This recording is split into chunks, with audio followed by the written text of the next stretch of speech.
नमस्कार दोस्तों, पिछले साल अप्रैल के महीने में रामनवमी के समय कुछ लोग पकड़े गए गौ हत्या करते हुए आगरा के शहर में। इसकी वजह से आगरा में उस वक्त कम्युनल हिंसा भी छिड़ गई थी। ये इकलौता ऐसा इंसिडेंट नहीं है, अगस्त 2022 में भी ऐसा ही कुछ हुआ था। उत्तर प्रदेश के कनौज डिस्ट्रिक्ट में एक शिव मंदिर के सामने किसी आदमी ने मीट फेंक दी और उसकी वजह से हिंसा छिड़ गई। ऐसा ही कुछ मई 2020 में भी हुआ था। कोयम्बटूर मंदिर के सामने किसी ने मीट फेंक दी।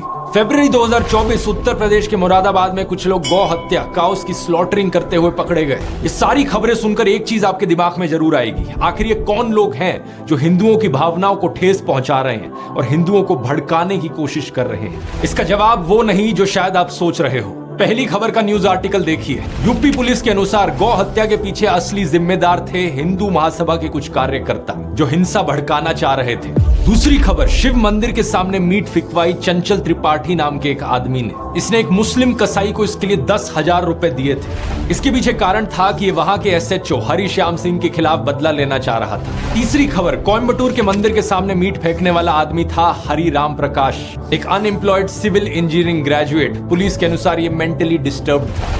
चौथी खबर, गौ हत्या के पीछे मुरादाबाद में यूपी पुलिस ने अरेस्ट किया 4 लोगों को, जिनमें से एक था बजरंग दल का लीडर। ये एक मुसलमान आदमी को एक झूठे केस में फंसाने की कोशिश कर रहे थे, इसलिए इन्होंने खुद गौ हत्या कर दी। हैरानी की बात यह कि ये काम करने के लिए इन्होंने खुद एक मुस्लिम आदमी की मदद ली। इन खबरों के पीछे की सच्चाई सुनकर अगर आप हैरान हो रहे हो तो आराम से बैठ जाओ। अगले आधे घंटे में जो मैं सुनाने वाला हूं, अपनी आंखें और कान खोलकर ध्यान से सुनना। हमारे देश में एक भयंकर माफिया चलाया जा रहा है व्हाट्सएप और मीडिया के जरिए, जिसका सिर्फ एक मकसद है, सभी हिंदुओं को ब्रेन वॉश करना और तानाशाह के हाथों कठपुतली बना देना। मैंने पिछले वीडियो में समझाया था दोस्तों कि कैसे किसी भी देश का कोई भी डिक्टेटर हो, वो हमेशा देश की मेजॉरिटी कम्युनिटी को अपना टारगेट बनाता है। भारत के केस में मेजॉरिटी कम्युनिटी है हम हिंदुओं की, और हमें ब्रेन वॉश करने के लिए जो व्हाट्सएप पर माफिया चल रहा है वो 4 डिपार्टमेंट्स पर काम करता है। पहला डिपार्टमेंट जो आपके अंदर गर्व और अहंकार भरता है। कहा जाता है कि आप हिंदू कितने महान हो, specially so called upper caste हिंदुओं को एक गर्व दिया जाता है। चाहे आपने कुछ पर्सनल लाइफ में अचीव किया हो या ना किया हो, आपको कहा जाता है कि आप महान हो क्योंकि आप इस जात इस धर्म में पैदा हुए हो। हिंदू धर्म में जिस व्यक्ति का जन्म होता है वो व्यक्ति बहुत ही भाग्यशाली होता है। दूसरा डिपार्टमेंट कहता है कि आप पर सदियों से अत्याचार हुआ है, ये देखो आप कितने बड़े विक्टिम हो। तीसरा डिपार्टमेंट, आप खतरे में हो, देखो हमें उन लोगों से खतरा है, वो कभी भी आकर हमें खत्म कर सकते हैं। और चौथा डिपार्टमेंट जो नरेंद्र मोदी को मसीहा बनाता है, आपको कहा जाता है कि अगर आपको कोई बचा सकता है तो सिर्फ वही एक इंसान है जो आपको आकर बचाएंगे, इसलिए सिर्फ उन्हें ही वोट दो। दुनिया का सबसे बेस्ट प्राइम मिनिस्टर है। बाप जो पैदा किया उससे बड़ा मोदी है, उतना वो भगवान है। भगवान भारत भी भगवान का वरदान बन के आए हैं। इस वीडियो में तीसरे और चौथे डिपार्टमेंट को गहराई से समझते हैं, ये जानने के लिए कि लोगों को क्या क्या दिखाया जाता है उन्हें ब्रेन वॉश करने के लिए।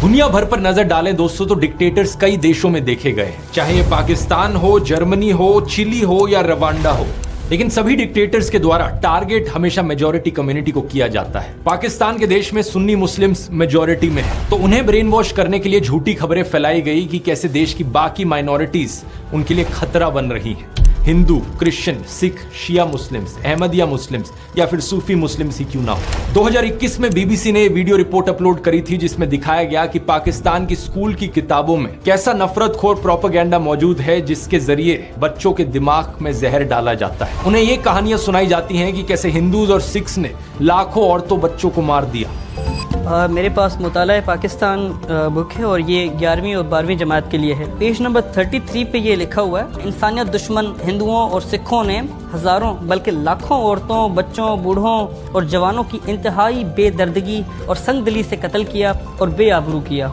और इतना ही नहीं, यहूदियों को भी इस्लाम का दुश्मन बताया जाता है। इसके अलावा इस 2016 की रिपोर्ट को देखो या फिर इस 2021 की रिपोर्ट को देखो, जिसमें बताया जा रहा है कि कैसे अहमदिया मुसलमानों के खिलाफ भी हेट स्पीच देखने को मिलती है पाकिस्तान में। इस सब नफरत का नतीजा ये हुआ है कि पाकिस्तान आज के दिन बहुत ही बुरी हालत में है।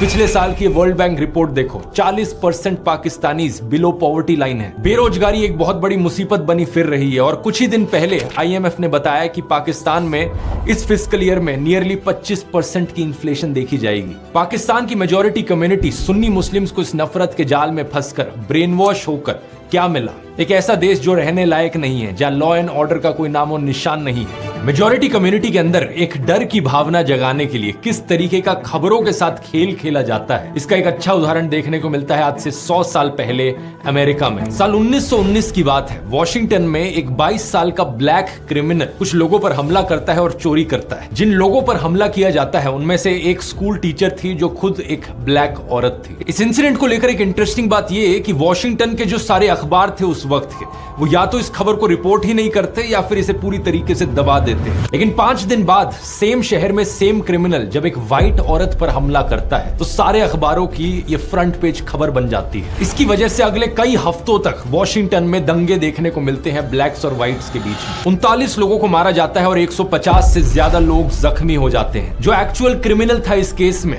उसका अरेस्ट सिर्फ 1 साल बाद ही देखने को मिलता है जब वो कोई एक नई चोरी करता है। वॉशिंगटन पोस्ट जो उस वक्त भी एक अखबार था, वो 100 साल बाद 2019 में उस इंसिडेंट को लेकर खेद जताता है। आर्टिकल में लिखता है कि उन्हें रिग्रेट है अपने रेशियल पास्ट को लेकर। आज दोस्तों ऐसी ही कहानियां हमारे देश में दोहराई जा रही हैं। कुछ महीने पहले आपने एक खबर सुनी होगी श्रद्धा वालकर की, एक हिंदू औरत जिसे बहुत ही बेरहमी से मार दिया गया उसके मुस्लिम बॉयफ्रेंड आफ्ताब अमीन पूनावाला के द्वारा। शॉकिंग बात यह थी कि इसमें इसकी बॉडी को काट कर फ्रिज में रखा था, लेकिन हमारे गोदी मीडिया ने इस एक इंसिडेंट का इस्तेमाल किया सभी मुसलमानों के खिलाफ नफरत फैलाने के लिए। इसकी वजह से national broadcasting and digital standards authority NBDSA ने 50,000 रुपए का फाइन लगा दिया मुकेश अंबानी के चैनल न्यूज 18 पर। 4 शोज जिन्हें एंकर किया गया था अमीश देवगन और अमन चोपड़ा के द्वारा, इन्होंने नफरत फैलाई थी। 1 लाख रुपए का फाइन टाइम्स नाउ नव भारत पर भी लगाया गया इसी चीज को लेकर। इस इंसिडेंट का इस्तेमाल करके सोशल मीडिया पर भी भरपूर तरीके से नफरत फैलाई गई। एक गोदी इन्फ्लुएंसर ने बॉलीवुड एक्ट्रेस सोनाक्षी सिन्हा की फोटो अपलोड करी उनके मुस्लिम दोस्त के साथ। श्रद्धा की खबर को देखते हुए शत्रुघ्न सिन्हा ने दहेज की लिस्ट से फ्रिज को हटा लिया है। सुदर्शन न्यूज ने एक प्रोग्राम चलाया जिसकी हेडलाइन थी मेरा अब्दुल ऐसा नहीं है की हकीकत। एक और गोदी इन्फ्लुएंसर ने ट्विटर पर पोस्ट किया आपका अब्दुल भी वैसा ही है। जी न्यूज ने ट्वीट करके प्रोग्राम चलाया मेरा अब्दुल वैसा नहीं है वालों के लिए सबसे बड़ा सबक है ये केस। और ऑफ कोर्स व्हाट्सएप माफिया ने भी अब्दुल शब्द का इस्तेमाल करके बहुत सारे जहरीले मैसेजेस फैलाए। ये सारे पोस्ट और मैसेजेस सिर्फ एक चीज साबित करना चाहते हैं कि हर एक मुसलमान आदमी एक पोटेंशियल खूनी है। अब्दुल शब्द का प्रयोग यहाँ पर सभी मुसलमानों को डिनोट करने के लिए किया जा रहा था। कुछ ही दिन पहले एक और ऐसी खबर आई कर्नाटका से, जहां पर एक मुस्लिम आदमी फयाज ने एक हिंदू लड़की नेहा को मार दिया। एक बार फिर से ये सारे गोदी इन्फ्लुएंसर्स और व्हाट्सएप माफिया को चलाने वाले एक्टिवेट हो गए और सभी मुसलमानों के खिलाफ नफरत उगलने लग गए। मकसद सिर्फ एक, हिंदुओं को ब्रेन वॉश करो और हिंदुओं के अंदर डर बिठाओ कि हिंदू खतरे में है और हमें अगर इस खतरे से बाहर निकलना है तो मोदी को वोट देना होगा। अब जिन लोगों को ब्रेन वॉश ऑलरेडी किया जा चुका है उन्हें इस चीज में कुछ भी गलत नहीं लगेगा। वो कहेंगे क्या गलत है इसमें, ये मर्डर यहाँ पर हुआ, मुसलमान ने किया, ये सारे मुसलमान ऐसे ही होते हैं। उन्हें अगर आप बोलने की कोशिश करोगे तो सिर्फ 1-2 इंसिडेंट्स है, वो आपको 10 ऐसे इंसिडेंट्स गिना देंगे। शारदा आफ्ताब, नेहा फयाज, साक्षी साहिल खान, निकिता तौसीफ, अरशद प्रभा,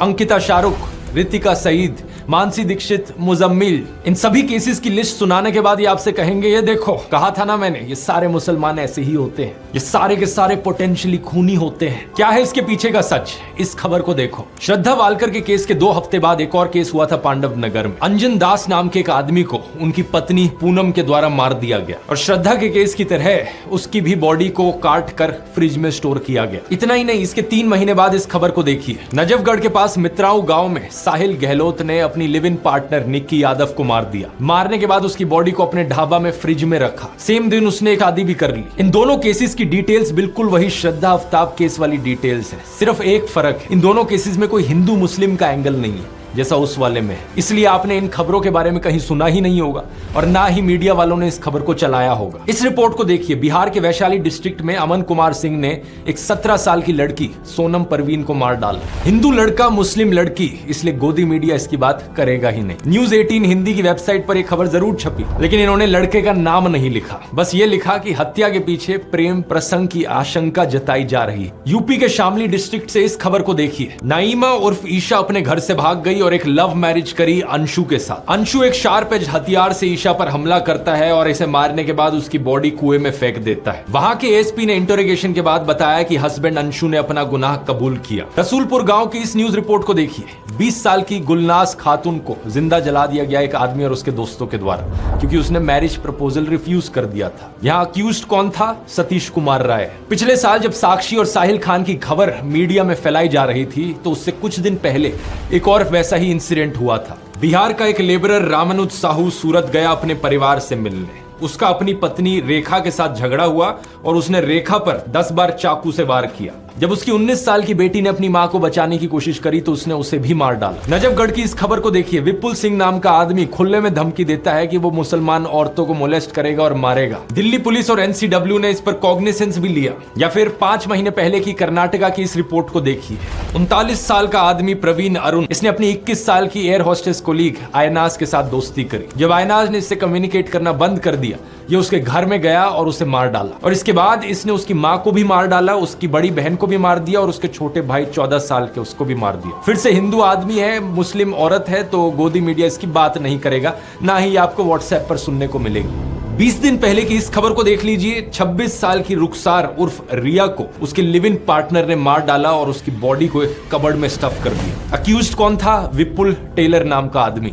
जब दैनिक जागरण में एक खबर छपी तो इन्होंने लड़की का नाम कहीं मेंशन नहीं किया अपने आर्टिकल में।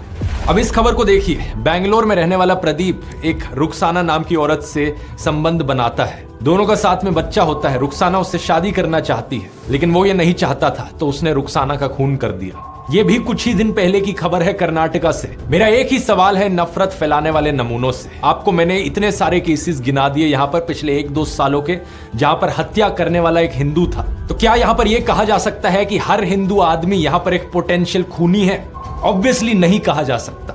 देश में 55 से 60 करोड़ हिंदू आदमी रहते हैं। इन 20-30 केसेस को लेकर जनरलाइज नहीं किया जा सकता कि सारे हिंदू लड़के ऐसे होते हैं, और ठीक इसी तरीके से मुसलमानों को भी जनरलाइज नहीं किया जा सकता। देश में रहने वाले करोड़ों मुस्लिम आदमी हैं, सारे के सारे पोटेंशियल किलर नहीं होते। ये एज्यूम करना एक बहुत ही बेवकूफी वाली चीज है और ये आपका नफरत खोर माइंडसेट दिखाती है। अगर आपको ऐसा लगता है तो बड़े अफसोस की बात है, मुझे कहना पड़ रहा है कि आपका ब्रेन वॉश हो चुका है।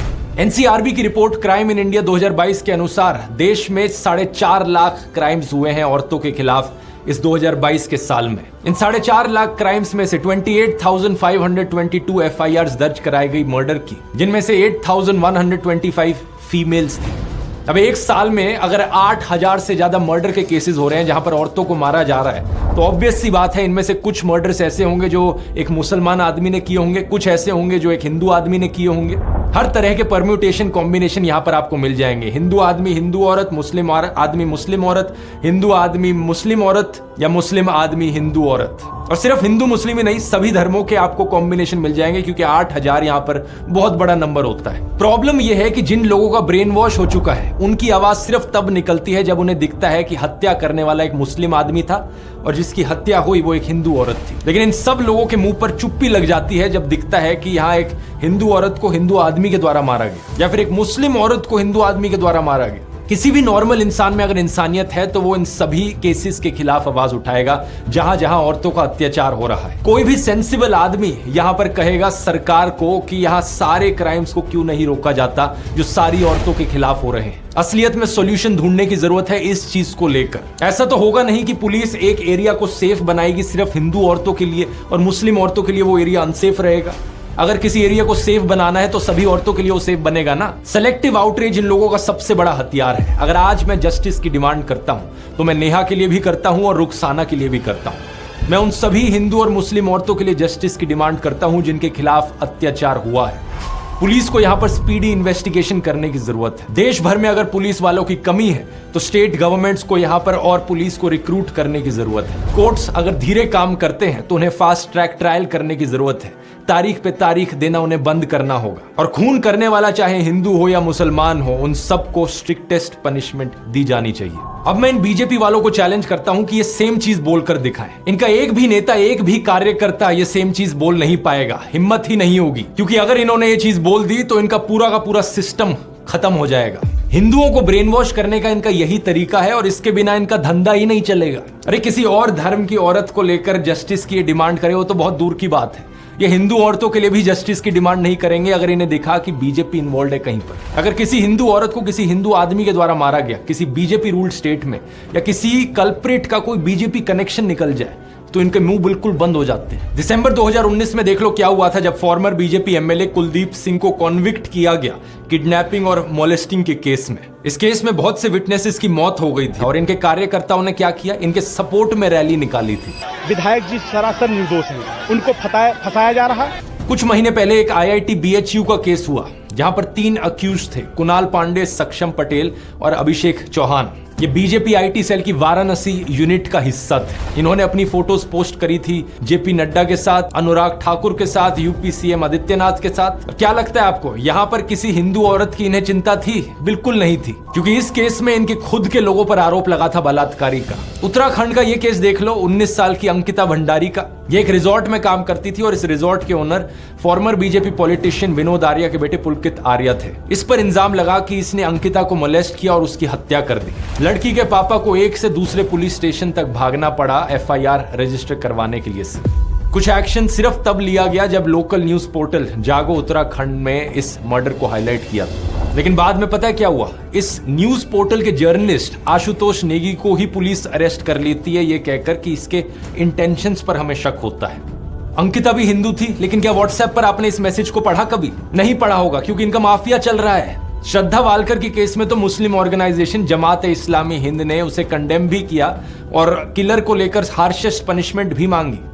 नेहा फयाज के केस में अंजुमन इस्लाम कम्युनिटी के मेंबर्स ने कर्नाटका चीफ मिनिस्टर को लेटर भी लिखा, ये कहते हुए कि हम अक्यूज्ड फयाज के खिलाफ सिवियर पनिशमेंट की मांग करते हैं। लेकिन जो व्हाट्सएप फॉरवर्ड्स आपके फोन में हर दिन हर शाम को आ रहे हैं, वो व्हाट्सएप फॉरवर्ड्स आपको ये चीजें नहीं बताएंगे, क्योंकि उनका मकसद सिर्फ आपको ब्रेन वॉश करना है। वो सिर्फ आपके दिल के अंदर डर की भावना जगाना चाहते हैं कि आपको डर लगे मुसलमानों से और फिर इस डर के मारे आकर आप मोदी को वोट दो। मुझे बड़ा बुरा लगता है कहते हुए कि हमारे देश के प्रधानमंत्री के पास भी अब और कुछ बचा नहीं है। अब उन्होंने भी अपने भाषणों में ऐसे झूठ फैलाने शुरू कर दिए हैं कि हिंदुओं के अंदर डर बैठे और डर के मारे वो उन्हें वोट करें। ये संपत्ति इकट्ठी करके किसको बांटेंगे? जिनके ज्यादा बच्चे हैं उनको बांटेंगे, घुसपैठियों को बांटेंगे। पहली बात, कांग्रेस के पूरे मैनिफेस्टो में हिंदू और मुस्लिम शब्द का कहीं कोई जिक्र नहीं किया गया है और ना ही वेल्थ रीडिस्ट्रीब्यूशन शब्द आपको पूरे मैनिफेस्टो में कहीं मिलेगा। मेरी बात पर यकीन नहीं होता, आप इनका मैनिफेस्टो खुद जाकर देख सकते हो। कांग्रेस की वेबसाइट पर लिंक मैंने डिस्क्रिप्शन में भी डाल दिया है। Ctrl F करके वेल्थ रीडिस्ट्रीब्यूशन सर्च करने की कोशिश करना, कुछ नहीं मिलने वाला। उल्टा कांग्रेस के मैनिफेस्टो में बात करी गई है एजुकेशन की, हेल्थ केयर की, रोजगार की। इन्होंने कहा है कि ये 22 करोड़ लोगों को गरीबी से बाहर निकालेंगे, करोड़ों नौकरियां देंगे। राहुल गांधी ने अपनी स्पीच में भी ऐसा ही कहा था कि जितने रुपए नरेंद्र मोदी ने अडानी को दिए उतने रुपए ये गरीबों को देंगे, मजदूरों को, किसानों को और युवाओं को देंगे। जितना पैसा उन्होंने अरबपतियों को दिया, उतना पैसा हम गरीबों को, पिछड़ों को, दलितों को, आदिवासियों को उठा के दे देंगे। दूसरी बात, प्रधानमंत्री ने बड़ी बेशर्मी से मुस्लिम्स पर वही स्टीरियोटाइप थोप दिया जो इनके व्हाट्सएप माफिया में फैलाया जाता है कि ये मुसलमान तो हमेशा ज्यादा बच्चे पैदा करते हैं। क्या प्रधानमंत्री ये खुद 5 भाई बहन नहीं है क्या? यूपी चीफ मिनिस्टर आदित्यनाथ को देख लो, उनके खुद 3 भाई और 3 बहन है। ये जो परसेप्शन बनाया जाता है कि मुसलमान ज्यादा बच्चे पैदा करते हैं, ये बिल्कुल बकवास परसेप्शन है, क्योंकि सरकारी रिपोर्ट्स को आप देखोगे तो ज्यादा बच्चे पैदा करना इसका फीमेल लिटरेसी से रिलेशन है। लक्षद्वीप में 96% लोग मुस्लिम है, लेकिन वहां की फीमेल लिटरेसी हाई है, इसलिए वहां का फर्टिलिटी रेट बहुत कम है। ऑन एवरेज लक्षद्वीप में एक औरत सिर्फ 1.4 बच्चे पैदा करती है, लेकिन देश भर में यह एवरेज 2 पर है। अब बिहार जैसी स्टेट को देख लो जहां पर फीमेल लिटरेसी सबसे कम है, इसलिए बिहार बर्थ रेट में सबसे ऊपर है। कुछ जगहों पर ये जो लोकलाइज ट्रेंड देखने को मिलता है जहां मुस्लिम्स का फर्टिलिटी रेट थोड़ा सा ज्यादा है बाकी रिलीजन से, इसके पीछे कारण भी लिटरेसी रेट है, क्योंकि हिस्टोरिकली मुस्लिम्स का लिटरेसी रेट हमेशा थोड़ा सा पीछे था, लेकिन अब मुस्लिम्स का बर्थ रेट सबसे तेजी से कम हो रहा है। लेकिन प्रधानमंत्री मोदी को इन फैक्ट से क्या फर्क पड़ता है? उनका तो एक ही फंडा है, झूठ बोलो, झूठ बोलो, झूठ बोलो। हमें सभी हिंदुओं को जागरूक करने की जरूरत है दोस्तों। जब ये डर का माहौल बनाने के लिए इनके पास असली खबरें खत्म हो जाती हैं, तो ये झूठी खबरें फैलाना शुरू कर देते हैं। श्रद्धा वालकर के केस में रशीद खान नाम के एक आदमी का केस निकल कर आया था। एक ऑन ग्राउंड न्यूज रिपोर्टर ने रशीद खान नाम के एक आदमी से बात करी जो श्रद्धा वालकर के मर्डर को जस्टिफाई कर रहा था। उसके खिलाफ एक FIR दर्ज करी गई और जब पुलिस ने उसे अरेस्ट किया तो पता है क्या पता चला? उस लड़के का नाम एक्चुअली में विकास कुमार था। रशीद खान बनने का नाटक कर रहा था वो। एक और ऐसा ही केस सामने आया जब एक फेसबुक पोस्ट वायरल होने लगी राजिया बानो नाम के यूजर नेम के साथ। इस पोस्ट में जस्टिफाई किया जा रहा था कि हिंदू औरतों के खिलाफ कुछ हो तो वो ठीक है, रिवेंज है। कुछ हिंदू अकाउंट्स ने बड़ी आउटरीच करी इसको लेकर कि ये मुसलमान हम लोगों से इतना नफरत क्यों करते हैं। और जब इस चीज का फैक्ट चेक किया गया तो पता लगा कि यूजर नेम गलत था। राजिया की जगह राजिया लिख रखा था और प्रोफाइल पिक के बारे में सर्च किया तो पता चला कि ये राजिया के यूजर नेम के पीछे एक पवन शर्मा नाम का आदमी था। इस बंदे की एक और पोस्ट मिली तो किसी ने कमेंट कर रखा था, शर्मा जी नाम क्यों बदल लिया?